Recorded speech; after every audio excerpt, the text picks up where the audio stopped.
Hiding behind the blind guy. Ah! Help! Is that like the moon? Is it like crashed down? Yep. Ah. That's the rift in reality. There's a crack in my wall. That's one scary crack. Yes. Looking down the corridor, it seems empty, apart from a wagon wheel that lies in the middle of it. Wagon wheel? Rilinid frowns. Looks back to Zyn. Stay there. They're not. Wagon wheel. Does it seem as if it were like of gnomish manufacture? Like the wagon wheel that might have been on the caravan that the sheriff and his guards were leaving off on? It does seem to be of some sort of gnomish make. Yes, it bears the roughly same, trademark, I guess, mushroom bark workmanship as most of the gnomish stuff does. It seems to be a little bit more damaged, though. And drawing closer, Rilinid also notices remnants of what seems to be spider web on it. Spiderweb? Indigenous spiders to the region. That would be either perhaps pet spiders kept by drow, although they'd have to come super far south. It could be of driders, although there's an actually drider. There's no way in hell we could face that. It could be of the Skisra? Remember the name. I need to pull up my character sheet. Skisral. Yeah. There we go, Skisral. Are they known to, like, do webbing things? They have, like, spider bodies, right? Yes, they do webbings for hunting. And manufacture, actually. Huh. Rilinid will make a perturbed face, considering the possibilities behind the stone mask, and then, contemplating the situation, will actually slide it up off his face. And he will call out in Gnomish, "Hello, are there any survivors? I mean you no harm. I wish merely to ascertain whether there are any survivors before I go trampling through here."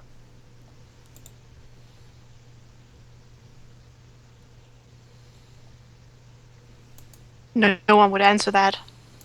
There is quiet for a minute. And then he can hear movement up on the ridge above him. And a cloaked small figure sort of peeks over the edge down at him. Rilinid looks up at the cloaked figure and offers a benevolent, a benevolent smile. You know, like a gentle wave. Obviously not being armed, and as a matter of fact, being unarmored, kind of standing here on lower ground. He is unassuming, a non-threat, if you will. Completely without wrath. Of course. The small figure looks down at him. He can see, the finely sculpted features of a female deep gnome looking down at him, and her eyes widening in horror when she looks upon him. But as he doesn't seem to, charge directly at her, she doesn't pull all the way back, although he sees the glint of a knife in her hand, a dagger. And she looks down at him. Who are you? Rilinid ascertains the situation, being an incredible people person with an amazing eye for the situation here, gives a flourish of a bow. "I am Rilinid of House Vytharia. To whom do I owe the pleasure?" The gnomish woman seems to consider and then says, "I am Iverna. You can call me Nivy Ivy. Most do." She shrugs. Rilinid will nod at that and say, "Very well, Nivy Ivy." And he nudges the wheel by his by his feet with a foot. Would you care to share what it is that happened here? I noticed spider webbing here, perhaps from the Skisral. Do you know what happened? She swallows and nods. Yes, we were traveling with a caravan out from Festival when they descended upon us. I not exactly sure it was all over so fast. They came from the roof. She points upward. They just ambushed us completely. Webs everywhere, and everyone was dead in a matter of seconds. I was lucky I could slink away and hide. Rilinid tilts his head. Were you able to count how many there were? I'm not sure. I think there were 2 of them. 2. And you were traveling with an entire caravan? She shrugs. It was a small caravan, me and 4 others. What were you carrying anything of importance that they might have sought to attack or steal? She shakes her head. No, it was trade goods only, and some gold for trading. We were heading west to Vonderhammer, and I was heading out, away from here. She shrugs. Yeah, and then she falls silent. Rilinid picks up on that. Away from here. Like a hunch. Okay. Rilinid then says, how long have you been here? Alone? She looks afraid, looks around. I've been waiting here for a couple of days. I feared the spiders might have returned. They have already returned once to pick through the remains of the caravan, but they didn't find me. Or a couple of Opportunity. Rilinid looks up, contemplating the situation. I'm going to try to blow through this so that I don't spend too much time here alone. Rilinid says, well, contrary to what you might know of my kind, I mean you no harm. As a matter of fact, something that is little understood about my people is that we are very talent-centric. We care so much for potential and ability and skill that to give waste to it would be but a shame, as you were able to secrete yourself so well from these spiders in an ambush and survive out here on your own with what I imagine are your own worthy set of skills. I can promise you that I personally would not seek to bring harm to you. Indeed, as a matter of fact, I would dare say I have an opportunity for you. She blinks at this and looks down at him. That is usually what they say about a drow. You try to lure me in with sweet words and then you will kill me. She sort of raises the dagger a bit. Rilinid raises his arms outstretched. If you think that I could pose but a threat to you, then why not come down here, put your knife to my body, and I will tell you what I mean. She seems to consider and looks down at him. What trick are you playing at? Drow, are you trying to fool me? She sort of looks around. I thought I heard more people. Rilinid looks to the left and right. I am traveling, yes, with my family. I told them to wait at the far edge of this path, and as we are speaking in your language, they would not be able to ascertain what the hell I'm doing here. Not exactly the most appropriate word choice, but it'll work. She looks down. I see. And what opportunity do you speak of then? Rilinid says, very well, I imagine that you do not have cause to trust me. I am a part of a group. I travel with the rest of my family. We are, in essence, outcasts from our society who are seeking to return to our homeland and engage in a bit of revolutionary work.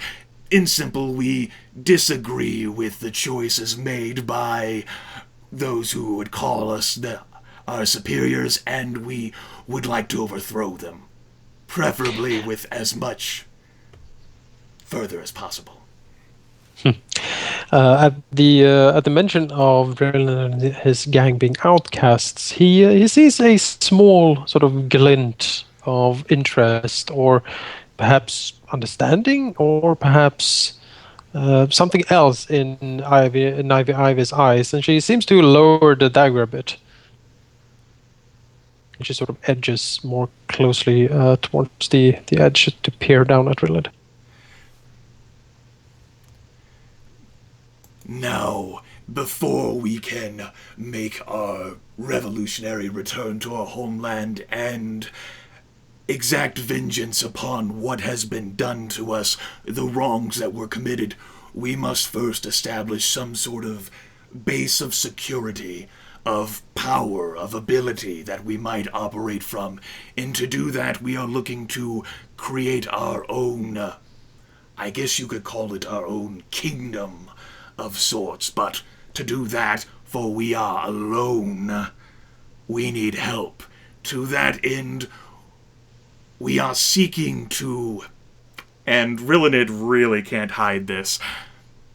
Really, I would like to tell you that we would enlist the aid of Fastivold, but after speaking with the fool Lord Gurney, I don't think he could be persuaded at all, and really, his rule would be an absolute abomination to every inhabitant of Fastivold. To that end, we are hoping to appropriate the marble peacefully, with minimal bloodshed or impact, and use that to help build a kingdom of our own. You can make a sense motive check. Okay.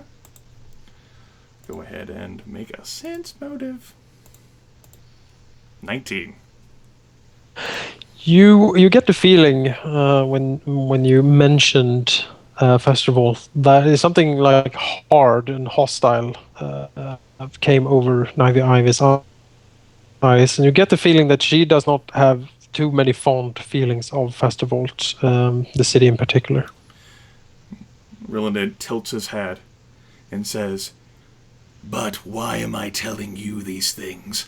I am sure that you, with your great skill and talent, know how it feels to be unappreciated, ostracized, perhaps even regarded as a criminal, and left alone." She swallows, looks at him with wide eyes, and nods.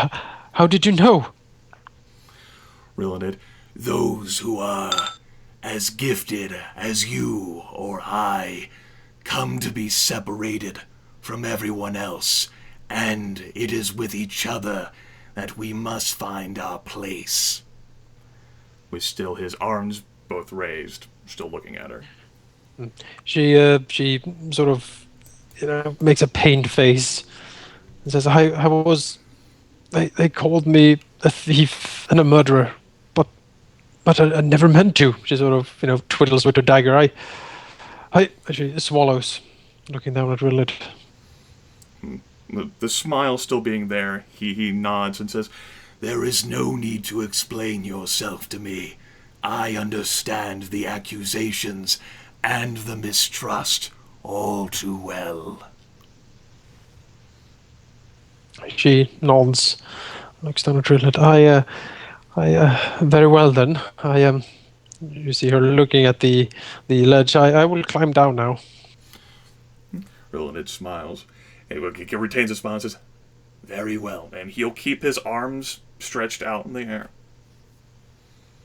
She slowly makes her way down the ledge and soon stands before him. She still has the dagger, but she doesn't really have it up to defend herself. It's more she has it in her hand and not in a threatening way, so to speak. Yeah. Say it up. As said then, the opportunity where you come in. As I mentioned, my people have an incredible appreciation for talent and skill, and do not wish to see it be put to misuse. At the same time, he thinks, we have incredible need of resolving our problems with Fastervolt, likely resulting in killing the noble lord, while reducing as much bloodshed as possible, for we do not seek undue death. And I am hoping that you can be the key for that would allow my family to succeed. She moves about a little uneasy, so you're asking me to betray the town, is that it? Rilinid cocks his head. Betray? Was it not them who ridiculed you and cast you out, called you a thief and a murderer, sent you here packing on a caravan, leaving them far behind, hoping to find a new life somewhere else? She swallows and slowly nods, and you can see she's very emotional. Really thinks she might start crying at any moment, but she nods and says with a quivering voice, yes, they did. Really, just, on the other hand here, I do not judge. In fact, you are welcome to refuse this opportunity. I will not seek retribution. You can go back to living on your ridge, huddling over your dwindling food supplies, maybe hoping a caravan passes that might take you in, even though they shunned you, cast you out, exiled you. Maybe you can make it on your own to wherever it is you wish to go, but you know as well as I do how dangerous the Azathir is. She nods, yes, the spiders. She looks around, scared again. Very well. I will go with you. Well, it says, now, I will introduce you to my family, where we might better introduce each other, but... And Rilinid does motion for the hand. Like I did offer, though, do press your knife to my body. My siblings aren't as intelligent as I am, and sometimes they don't fully appreciate capabilities until they've been smacked in the face with them. To that end, if they say anything untoward, I will go with you, and you could very well escape from me alone after blinding me. She seems surprised at this offer, but she nods and says, very well. Takes a step forward and puts the knife threateningly at a sensitive part of Rilinid, preferably like kidneys or something. Right, since she she's says, not lead on tall then. enough. Okay. Rilinid will slowly begin walking forward and switch from gnomish to undercommon and call forward, brothers and sisters, particularly Zyn, if you would so kindly put down the weapons I know you have brandished, I have found for us an opportunity. Zyn will certainly put down his bow, but upon seeing Rilinid apparently being threatened by a tiny gnome, he will look very confused. Tristan And ask, what are you doing exactly? Tristan points at Rilinid. Ha! You've been undermanned by a gnome. Alauneari will whisperingly in Elven tell Rain what's going on. Raiden will look very, very surprised back at Alauneari. Then Rilinid will step up. Oops, didn't mean to grab that. Suddenly yank my brother. Charges forward.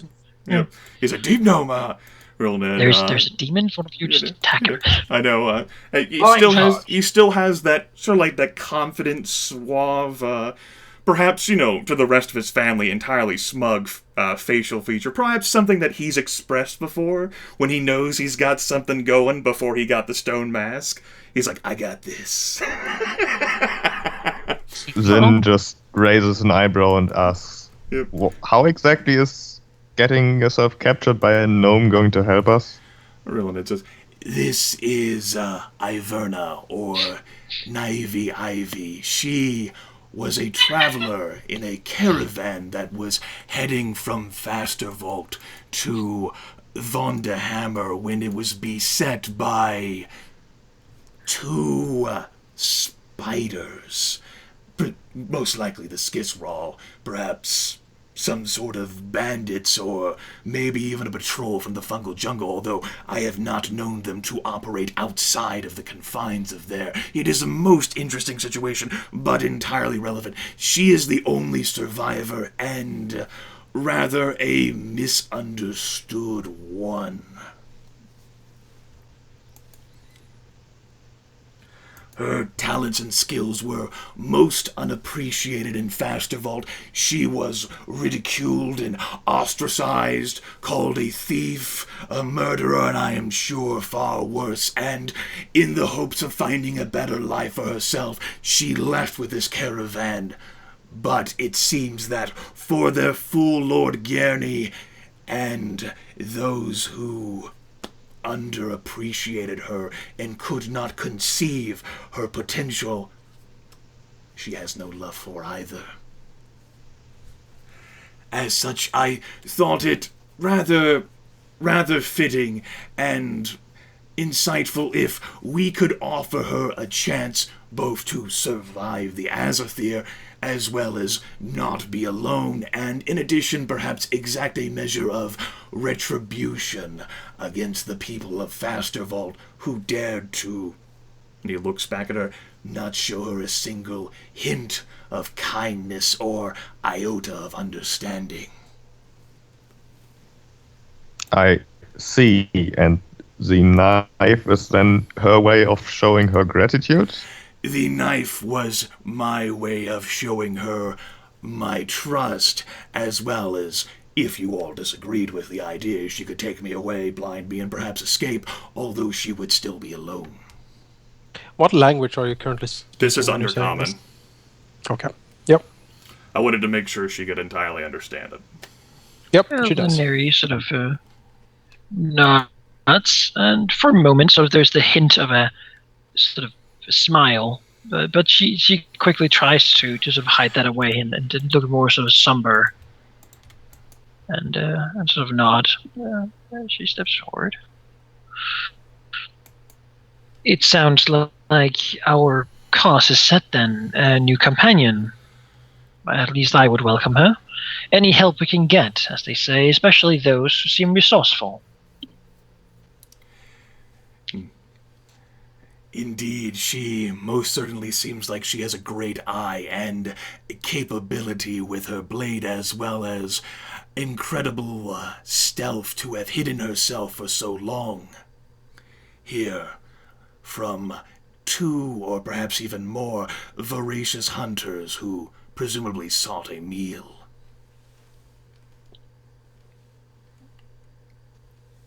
With her free hand, Ivy sort of waves at the rest of you, while still pressing the dagger against the back of Rilinid. Tristan waves very happy back. Alauneari sort of nods. Sort of blinks at Rislin and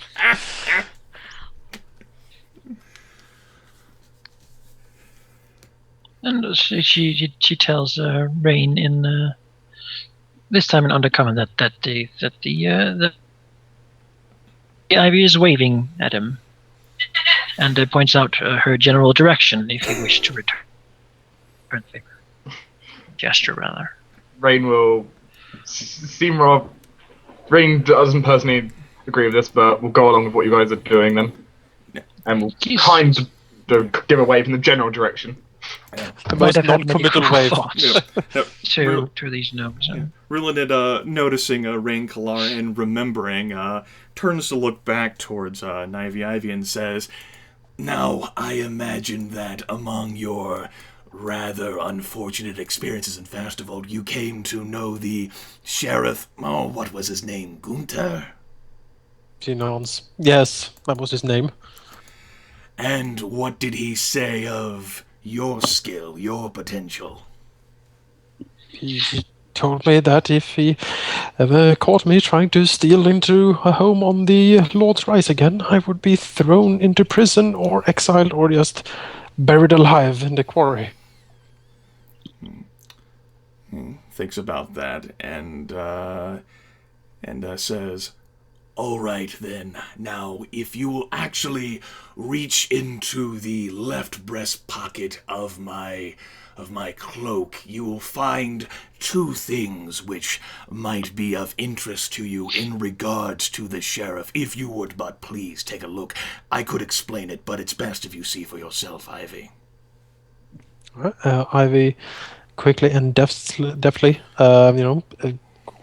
reaches up and plucks the items from the breast pocket. The first one would be the mithril ring that says G and E forever in the inscription, and the second one would be the large key with the insignia of Faster Vault. She looks at them and makes huge eyes. This is his wedding ring. Is it? That would be...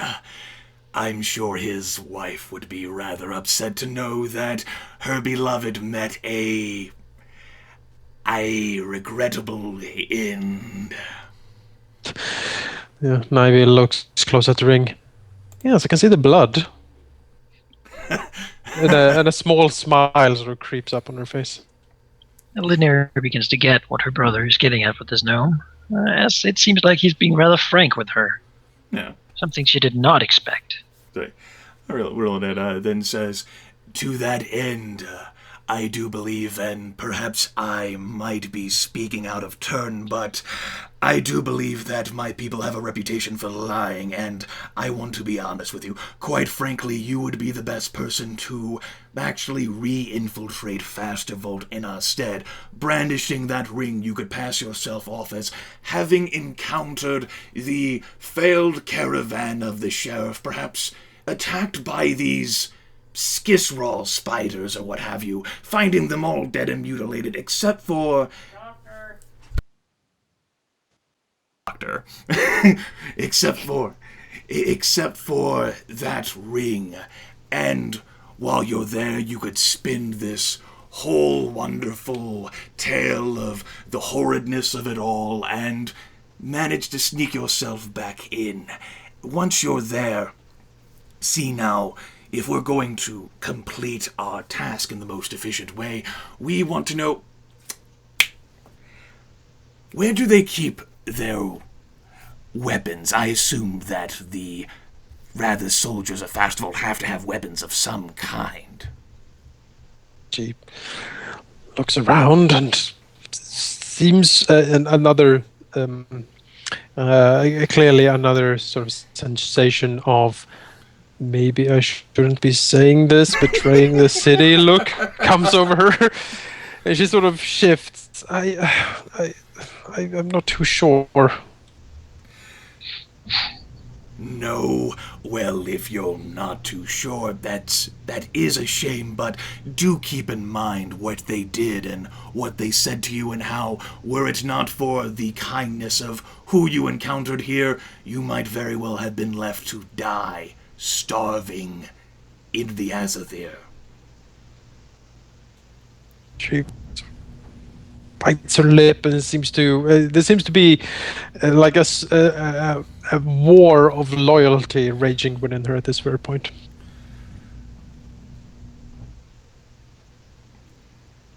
She Alauneari, oh, sorry.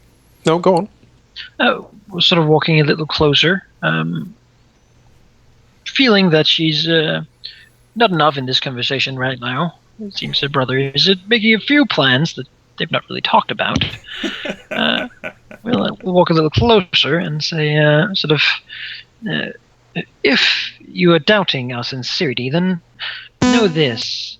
Sorry. Whether you help us or not, Faster Vault will be... we'll have a leadership change. Now, we seek to make this as bloodless and clean as possible. We do not seek any undue death, as my dear brother says. Having you help us would very much limit the amount of bloodshed necessary. But what will you do with my people if you take control?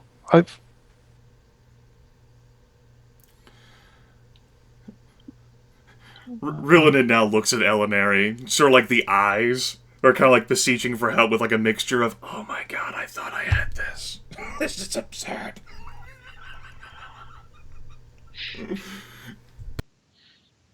Alauneari will look at her and say, "We will, for once, make sure that they are under competent leadership that does not drive them into a hole or potential war with my people, just as their current leader seems to do. So he's a complete fool. Next, we will allow people with talent to rise to what they should be. What good are talent if it's not recognized and realized? And finally, we will of course place it as the seat, at least currently, of a new underworld kingdom that will have great and strong influences all over the world. This will bring much good to the people of Festival, as both the riches and, travelers will arrive." But how do I know you won't just kill me when I've done this for you? Jonas says, "Well, I think," she sort of looks to Rilinid, "my dear brother is, for one, good at showing our trustworthiness. If we wished to really go about this in a violent way, we would not be out here at all, looking for aid. And what good would killing anyone be? That is simply a waste." You can make a diplomacy check. Wrong suit, Manaki. Don't fuck this up. So you're a cleric. Good at Oh, diplomacy. thank God. Thank God. Thank God. That's the thing I can do. She Ivy considers this and then slowly nods. I guess you are right. If the Drow are to take Festival, it seems to be the right thing to make it as painless as possible. I do not doubt that your forces would be successful in it at any rate. And you have shown me mercy. And she swallows again. I am very well. I will do my best to help you then. I have nothing left in the festival anyway, and perhaps this is the last service I can do for my people then. Alauneari nods. Says, "Or perhaps this is a chance to create a new future in Festival, one that you can be proud of. You can return to your home as we will one day return to ours." She, smiles slightly and nods. Yes, that would be nice. And she nods again. Very well, I will follow you then. She slowly sheaths her dagger and takes a step back from Rilinid. Rilinid retains his pose the entire time, having the arms outstretched. The smug smile having faded long ago to, "Oh my God." But thankfully that was all, that was all on the other side of his head.